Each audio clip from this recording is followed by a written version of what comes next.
Bagyong Jenny mas nagkakusog ug posibleng maglandfall sa Batanes. Sa pagkakaroon, ang Bagyong Jenny anaa 600 kilometers east sa Calayan, Cagayan.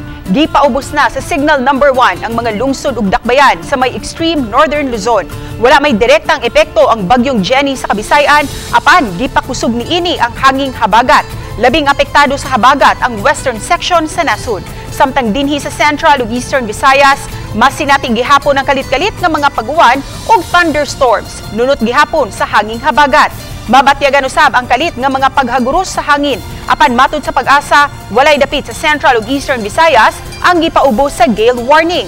Karong Huwebes sa hapon o gabii, gipanglantawan nga makagawas na sa Philippine Area of Responsibility ang Bagyong Jenny.